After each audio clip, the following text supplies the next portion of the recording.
પાલનપુર નગરપાલિકાની ટર્મ પૂર્ણ થતી હોય તેવી છેલ્લી સામાન્ય સભા દરમિયાન વિપક્ષ અને સત્તા પક્ષ વચ્ચે તણાવ જોવા મળ્યો હતો। સભામાં વિપક્ષે વિકાસના કામોમાં ભ્રષ્ટાચારના આક્ષેપો કરતા હોબાળો સર્જાયો હતો અને બોર્ડ મીટિંગ હાલમાં નકલી નોટો વરસાવવાનો બનાવ પણ બન્યો હતો।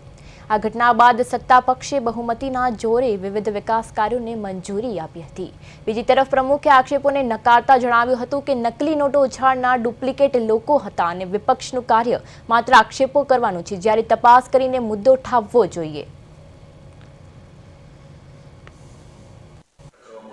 આજે નગરપાલિકાનું છેલ્લું બોર્ડ હતું ને બોર્ડની શરૂઆત થતાં આવક જાવકના ખર્ચનો મુદ્દો વંચાણે લીધો। ત્યારે અમે જે એજન્ડા પર જે અભ્યાસ કર્યો એની અંદર આવક ખર્ચના આંકડાની અંદર ઘણી બધી ગેરરીતિઓ હતી। જેમ કે સ્ટ્રીટ લાઇટનો જે ખર્ચ હોય, નગરપાલિકાએ એજન્સીને આ વખતે 5 વર્ષનો મેન્ટેનન્સ માટે 8 લાખ રૂપિયા ચલાવવા આપી દીધું। અહીંયા આગળ માત્ર 4 મહિનાનો ખર્ચ 23 લાખ રૂપિયા બતાડ્યો છે।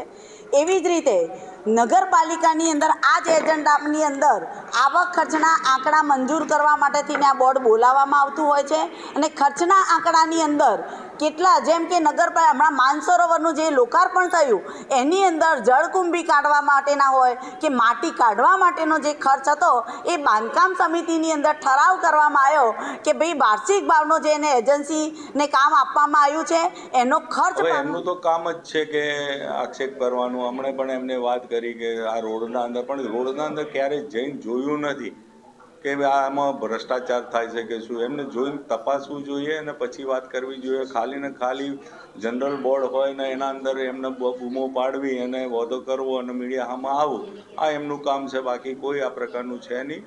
એ પારદર્શિક વહીવટ થયો છે, સારો હોય।